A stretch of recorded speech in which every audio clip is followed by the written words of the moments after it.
ආයිබෝවන් මම කලින් කරපු වීඩියෝ එකේ ටිකක් අප්ලෝඩ් වෙලා තිබ්බේ නැහැ. ඒක හින්දා මම හිතුවා ආයේ වීඩියෝ එකට නැවත වීඩියෝ එකක් කරන්න. ඒක හින්දා තමයි මම මේ වීඩියෝ එක කරන්නේ. මම ඒකෙදි ඊයේ කතා කරේ ඔයාට කාගේ හරි પરම්පරාවෙන් දීපලක් එනවනම් ඒ දීපල ඔයාගේ නමට නැත්නම් කවදාවත් වෙන ගෑල් ළමෙක් රවට්ටලා මෙන්න මෙහෙමයි මට මේක තියෙනවා අරක තියෙනවා කියලා කසාද බඳින්න එපා කියන එක. මොකද එහෙම වුණොත් ඔයා අනිවාර්යයෙන්ම අනාථ වෙනවා. ඒකට ප්‍රධානම හේතුව තමයි ඔයාට නැන්ද කෙනෙක්ගේ මාම කෙනෙක්ගේ හරි දීපලක් හම්බ වෙනවා නම් හිතන්නකෝ ඔයාගේ තාත්තගේ දීපල ඔයාට උරුමයෙන් එන්න ඕන ඔයාගේ තාත්තගේ දීපල උරුමයෙන් ඔයාට එන්න ආවට කසාද බැඳපු නැති නැන්ද කෙනෙක් හරි මාම කෙනෙක් හරි ඉන්නවා. මාමව අයින් කරන්නකෝ කෙලින්ම නැන්ද කෙනෙක් ඉන්නේ කසාද බැඳලා නැහැ. එතකොට ඒ නැන්දට කසාද බැඳලා නැත්නම් එයාගේ නමට තියෙනවා ආච්චි ඒ ඉඩම. ලිව්වට පස්සේ ගේකුත් තියෙනවා ඔන්න ඉඩමක් තියෙනවා. ඒ ඉඩම ලියන්නේ ආච්චි සම්පූර්ණයෙන්ම නැන්දගේ නමට. මොකද නැන්ද කසාද බැඳලා නැහැනේ. ඊළඟට නැන්ද කරන්නේ නැන්දට වැටියම සලකන කෙනාටනේ ඔක ලියන්නේ. ඊට පස්සේ අර එහෙම නැත්නම් ඔක પરම්පරාවෙන් එන විදියක් තියෙනවනේ. ඒ විදියට ලියනවා. પરම්පරාවෙන් එන විදිය මොකද්ද? ඉතින් ඊළඟට යන්නේ තමන්ගේ යන කෙනා කවුද? පුතාගේ දැන් ආච්චිගේ පුතාගේ දරුවටනේ යන්නේ. ඒ විදියට යනවා.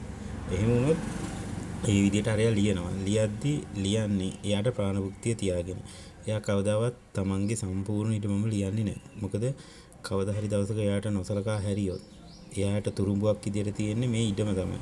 ඒක හින්දා තමයි එයා ප්‍රාණභුක්තිය තියන් ලියන්නේ. හැබැයි මෙතන ගොඩක් අය කියලා දෙයක් තමයි ප්‍රාණභුක්තිය තියලා ඉඩම ලිව්වට පස්සේ අපෝ ඔක ගන්න බෑනේ ඔක කොහොමවත් මටනේ කියලා කියනවනේ. ඔතෙන්දී සින්නක්කරොප්පු සාමාන්‍යයෙන් සින්නක්කරොප්පුවක් වුණොත් ඉඩම ආපහු ගන්න පුළුවන්. එයාට සලකන්නේ කියලා නඩු දාලා. එයාට සලකන්නේ කියලා සාක්ෂිත් පෙන්නලා නඩු දාලා එයාට ආපහු සින්නක්කර ඉඩමක් නම් ඒක ගන්න පුළුවන්. එහෙම නැතුව ඔය ජය භූමි සරණ භූමි කියලා තියෙන ඉඩමක් නම් ඒක ප්‍රාදේශීය ලේකම් දැනුවත් කරලා ආපහු නැවත මේක වෙනස් කරන්නත් පුළුවන්. එතකොට ඒක හින්දා ඔයාට ලොකු රිස්ක් එකක් තියෙනවා. එතකොට ඔයාලා මේ විශ්වාස කරනවා අපේ නැන්ද මට දෙයි මේක. ඒ කිසිම බයක් නැහැ කියලා. ඒ වුණාට නැන්ද කසාද බැඳලා නැත්නම් නැන්දගේ ඔළුවට වටේ මින් ඔක්කොම විස බීජ දැම්මට පස්සේ නැන්ද සම්පූර්ණයෙන්ම අනිත් පැත්ත ගහනවා. මොකද වටේ ඉන්න මිනිස්සුන්ව බලාගෙන ඉන්න බෑනේ. ඒගොල්ලෝ කරන්නේ නිතරම විස බීජ දාලා මේක අවස්ථා බලාගෙන ඉන්නවා. එතකොට අර නැන්දලාට ඕව ජෙලස් මේ දෙන්න නිකන් නිතරම ලව් කරන ඒවා ඇඟිල්ලෙන් අයිනවා. ඕව පේන්න බෑ. මොකද යාළගේ වයස සාමාන්‍යයෙන් වයසත් එක්ක ගත්තම අවුරුදු 70ක් 80ක් විතර වෙනවා නම් එයාට මේක පේන්නම් බෑ. එතකොට එයා මොකද කරන්නේ? මේකට දානවා විස බීජ. දාලා මේ කසාද කඩන්න හරි බලනවා. මොකද එයාට එතනින් පස්සේ ළමයා කියන එක වැඩක් නැහැ. මොකද එයාලගේ මයින්ඩ් එක සම්පූර්ණයෙන් වෙනස්. දැන් ඉන්නේ 2000න් පස්සේ පරපුරත් එක්ක ගත්තම එයාලගේ මයින්ඩ් එක සම්පූර්ණයෙන්ම ඇත්තටම වෙනස්ම මයින්ඩ් එකක් තියෙන. එයාලා හිතන් ඉන්නේ එයාලගේ අපේ පැලැන්තිය අපේ ආක මේක කියයි අපේ මේක අපේ අම්මගේ තාත්තගෙන් හම්බ වෙච්ච ඉඩම් කියයි ඕවනේ කියන්නේ. මේ ඉඩම් මේ ගෙවල් වල මේ අඩියක්වත් වෙනස් කරන්න බෑ කියයි. එතකොට එයාලට සමහර දවසක එයාට හිතුනොත් මට මෙයා සලකන්නේ නැහැ කියලා දැන් හිතන්නකෝ එයාට තියෙන්නේ සම්පූර්ණ සින්නක්කරොප්පුව. සින්නක්කරොප්පු ඉඩමක් තමයි ඔයාට එහෙම වුණොත් ලියන්නේ තෑගි ඔප්පුවක් විදියට. ඒ තෑගි ඔප්පුවක් විදියට ලියන ඉඩම කෙලින්ම අරයා ගිහිල්ලා ඊළඟට තෑගි ඔප්පුවක් විදියට ලිව්වොත් එයාට ගන්න පුළුවන් එකම ක්‍රමේ නඩු දාන එක. සින්නක්කරොප්පු වල කරන්න පුළුවන් එකම ක්‍රමේ නඩු දාන එක. ඊට පස්සේ එයා කරන්නේ මුලින්ම ගිහලා පැමිණිල්ලක් දෙයක් දානවා. මෙන්න මේ පුතා මට සලකන්නේ නැහැ මේකයි කියලා දානවා. පැමිණිල්ලක් එකක් දාලා ඉවර වෙලා ඊළඟට එයා නඩු මාර්ගයකට යනවා. මුලින්ම එවනවා එන්තරවාසිය. එහෙමත් කරලා මෙයා මේකට කැමති වෙන්නේ නැත්නම් අනිවාර්යෙන් නඩුමකට යනවා. මොකද එයාට එච්චර විස බීජ ඔලුවට දාලා තියෙන හදිසිය හරි ඔය වගේ නඩුමකට ගියොත් හිතන්නකෝ ඔයාට මොන වගේ නන්නත්තර වෙනව නේද? සම්පූර්ණයෙන්ම පෞල් ජීවිතේම ඉවරයිනේ. තිත්ත වෙනවනේ. මේ ඊට පස්සේ යාට හිතෙන්නේ අයියෝ මේ ගෑණි එක්ක කසාද බැඳලා ඉවර වෙලා මම මේ පාඩුවේ හිටිය මිනිස්සයා මට දැන් ඔක්කොම නැති වුණා. ඔය වගේ මයින්ඩ් එකක් හැදෙනවා. ඒකින්ද ඒ මයින්ඩ් එක හැදෙන තැන නවත්ත ගන්න නම් ඔයා අනිවාර්යෙන් ඒ මත තියෙන විශ්වාසය සම්පූර්ණයෙන්ම අයින් කරන්න ඕන. මට මෙයා මේක දෙයි. මේ නැන්ද ජීවත් වෙනකම් විතරනේ.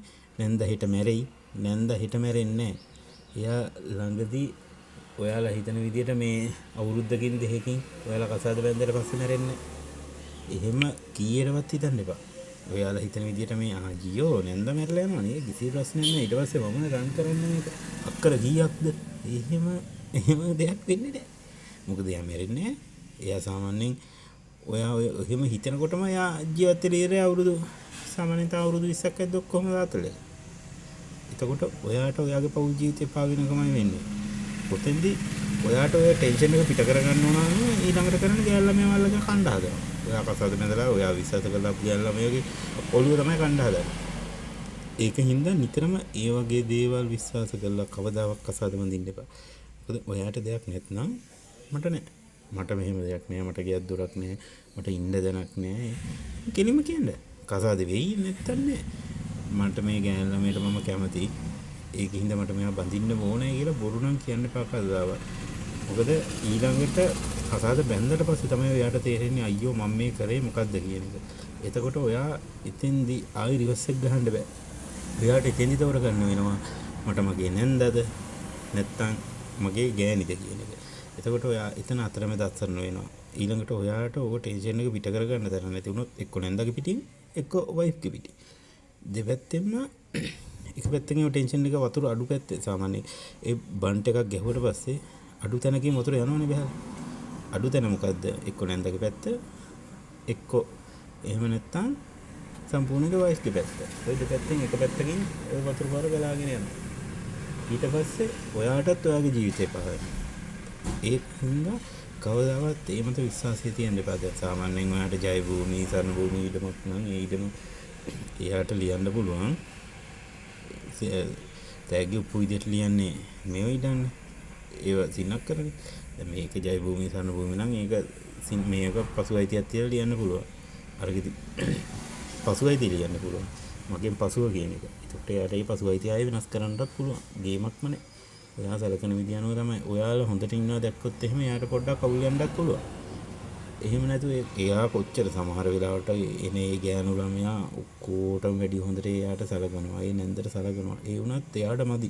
එයා මොකද්ද කරන්නේ? ගෙදර ගිහිල්ලා හිතන්නකො ගෙදර දැන් ඔයාලා ඉන්නේ නැන්දත් එක්ක. ඔන්න නැන්දා වැඩට යනවා. වර්කින්.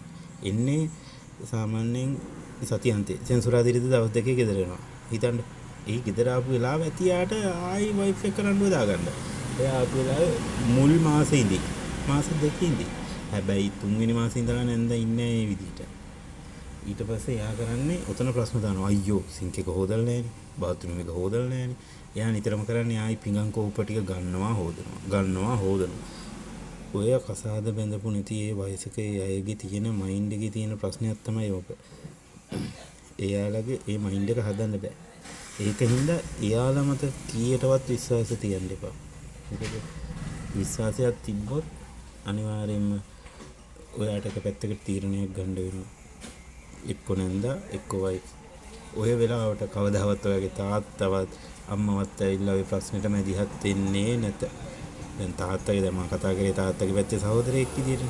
ඒතකොට තාත්තගේ පැත්තේ සහෝදරියක් කියලා අරගෙන මම උදාහරණයක් ගත්තා. ඒතකොට දැන් තාත්තගේ පැත්තේ සහෝදරියක් නම් කීයටවත් තාත්තා ඇවිල්ලා මේ ප්‍රශ්නෙට මැදිහත් වෙලා මේ ප්‍රශ්නේ විසඳන්නේ නැහැ. ටිකක් හිතලා බලන්නකෝ.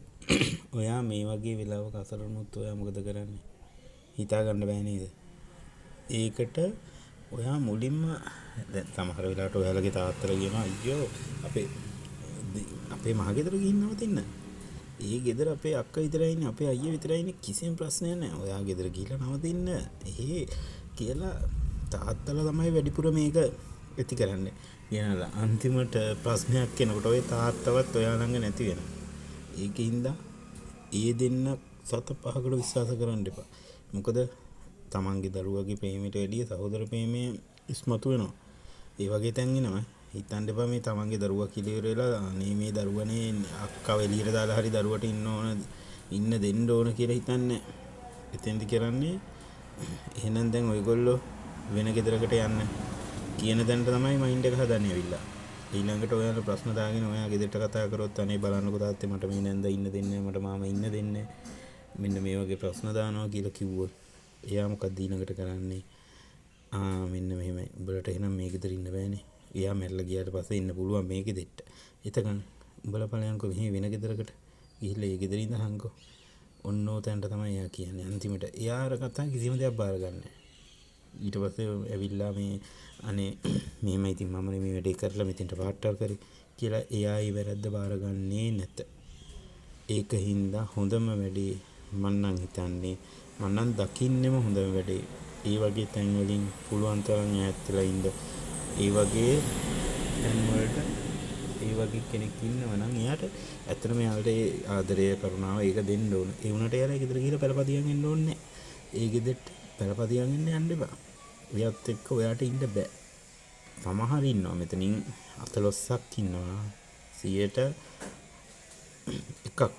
100%ටත් අඩු සංඛ්‍යාවක් ඉන්නවා ඔය වගේ කිසිම ප්‍රශ්නයක් නැති. ඒ අය ගැන නෙමෙයි මම මේ කතා කරන්නේ. ඔතන 99%කටත් දශම ගානකටත් වැඩි සංඛ්‍යාවක් ඉන්නවා තනිකරම ගන්නව දෙයක් නැහැ. ඔය සාමාන්‍යයෙන් ඔයාලත් ඉන්නේ එහෙම ගෙදරක වෙන්න පුළුවන්. හැබැයි ඔයාට නන්ද සලකනවනේ. එක්කමම සලකනවනේ. ඒ වෙන්නේ ඒ අර මේ සෙට් එකේ නෑ හැබැයි යාළුවගේ මයින්ඩ් එක වෙනස්. ඒ වුණාට දැන් මම කතා කරන්නේ ඊට වඩා හාත්පසින්ම වෙනස් පැත්තක් ගැන. මෙයාගේ මයින්ඩ් එකේ සමහර අය ඉන්නවා එක මිනිසුන්ගේ වෙනස් වෙනවනේ. ඒ වුණාට වැඩිපුර පිරිසක් ඉන්නේ නරක පැත්ත. හොඳ පැත්තේ අය ගොඩක් අඩුයි. එතකොට අර වටේ ඉන්න පිරිසත් ඔකට අදාළයි. වටේ ඉන්න නෑදෑයෝ ටික ඊට පස්සේ ඊළඟට ඉන්නවා ගමේ හම්බු පරම්පරාව වෙනවා. ඊට පස්සේ ඉතිරිලා ඇවිල්ලා ඉවර වෙලා ඔළුව පුරවනවා. මේක කරන්න මෙහෙම කරන්න. ඕවා තමයි. ඊට පස්සේ ඔය ලේලිගෙන් එහෙම ගන්න බෑ. ඕක කරලා හරියන්නේ නෑ. ඕක ඊට පුරුල් දෙන්න එපා. අර ඒකේ කරාබුවක් දාලානේ. කනේ කරාබුවක් දාලානේ. පුතුවල වාට ගාලා. පුදුම ප්‍රශ්න තෝගයක් එන්නේ. ඊළඟට ඕවා ඔක්කොම අර නැන්දාගේ හරි මාමගේ හරි ඔළුවට දාලා ඒක පුරවලා ඊට පස්සේ නැන්දාගේ හරි මාමගේ හරි ඔළුව පිරලානේ තියෙන්නේ. අර කන්නේ අර බෝම්බේ වගේ තමයි කොයි වෙලේ හරි පුපුරන්න ඕනේ. ඊට පස්සේ ඒක පුපුරලා යනවා. ඊළඟට මොකද්ද වෙන්නේ? ඔයගොල්ලෝගේ පෞල් ජීවිතෙත් එතනින් ඉවරයි. ගොඩක් වෙලාවට මම දැකලා තියෙන විදිහට ගොඩක් කසාද බැඳපු අය වෙනම ජීවත් වෙනවනේ කියලා. ඒ ජීවත් වෙන්නේ ප්‍රධානම කාරණේ ඔක තමයි. ඔයගේ අනිත් අය විශ්වාස කරන එක. ප්‍රධාන වශයෙන් තමන්ගේ පරම්පරාව කියන එක. ඔය පරම්පරාව කියලා එන සෙට් එකව සත පහකට විශ්වාස කරන්න එපා. පරම්පරාවෙන් මට අරක පරම්පරාවෙන් හම්බුණා මේක හම්බුණා කියලා ඒව විශ්වාස කරන්න එපා. මොකද පරම්පරාවේ අය තමයි අනිත් මිනිස්සුන්ට කලින් ඔයාලට කත්තා දෙන්නේ. ඔයාලා මේ මිනිස්සුන්ට සලකන්න ඕන. මේ ඔයාට ගයක් ලියලා තියෙනවා නම් ඒ මනුස්සයාට ඒක සලකන්න ඕන. ඒක විතර නවතින්නේ නැතුව ඒ මනුස්සයාට ඒ අදාළ කෑම බීම ටික සලකන්න. මේ සමහර කෙනෙක්ට හිතෙන්න පුළුවන් අයියෝ මොන විකාරයක්ද මේ ගෑනුන්ට මේ මට ඉඩමත් නැතුව ඉඩම ලියලා දුන්නු පළියට ගිහින් සලකන්න ඕනද? මේ මිනිහට මම ඉඩම ගිහින් ලියලා දුන්නු පළියට සලකන්න ඕනද කියලා හිතෙන්න පුළුවන්. ඕයි ඉතින් සලකන්න ඕනේ නැහැ කියලා හිතුනට සලකන්න වෙනවා. නැත්තම් නීතිය හැටියටත් අපි හම්බ වෙනවා. එහෙමත් එකක් තියෙනවා. එතන ලොකු කාරණාවක් තියෙනවා. ඒක ඇවිල්ලා අපිට ලියා ගන්න බෑ. මෙතෙන්දී යා කියන විදිහට අපි ඔය කසාද බැඳපු නැති කෙනෙක් නම් එයා කියන මොන දේ කරන් හිටියත් ඉන්න බෑ ඒකද. හොඳම දේ තමයි මේ ප්‍රශ්නේ අත්හැරලා ඉතනින් එළියට බහින එක. එයාට අවශ්‍ය දෙයක් තියාගෙන ඇයි හොඳයි තියාගෙන එළියට බැස්සොත් ওই ප්‍රශ්නේ එන්නේ නැහැ. නැතුව ඇයි හොඳයි ඔක්කොම නැති කරගෙන එළියට බහින්න වෙනවට වැඩිය ඇයි හොඳයි තියාගෙන එළියට බහැලා පාඩුවේ කොහෙට හරි වෙලා අගු බැලක් හරි මැටි බැලක හරි කමන්නේ ඉන්න තියෙනවා නම් අන්න ඒක තමයි නිදහස. ඔයාට කවදාවත් අතන ඉඳලා ඔයාගේ නිදහස ගන්න බෑ. අර නිදහස ගන්න පුළුවන් එකම දන තමයි ඔයා වෙන් වෙන්න ඕන. කසාද බැඳලා නම් ඔයාලා ඒ වගේ තැන් වලට යන්න එපා. වෙන් වෙන්න. මේ පවුලෙන් වෙන් වෙලා ඔයාලගේ ගෙදරින් හරි කමන්නේ වෙන් වෙලා වෙනම ඉන්න.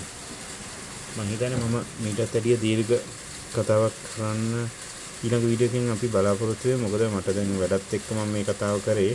මට හිතුණා ඔයාලට මේ වගේ දෙයක් කියලා දෙන්න ඕන කියලා. මොකද මේක ඇත්තටම ගොඩක් අය අනා ගන්න තැනක් තමයි. මිනිසුන්ගේ විශ්වාසය අන්ධ විශ්වාසය. ඒ වගේ තැන් වලින් ගොඩක් අනා ගන්න හින්දා මම හිතන්නේ මම ඊළඟ වීඩියෝ එකකින් තවත් මේ වගේ හරවත් දෙයක් ගේන්න කියලා බලාපොරොත්තු වෙනවා. බලමු මට ටයිම් එක තියෙන විදිහට මම වීඩියෝස් දාන්න.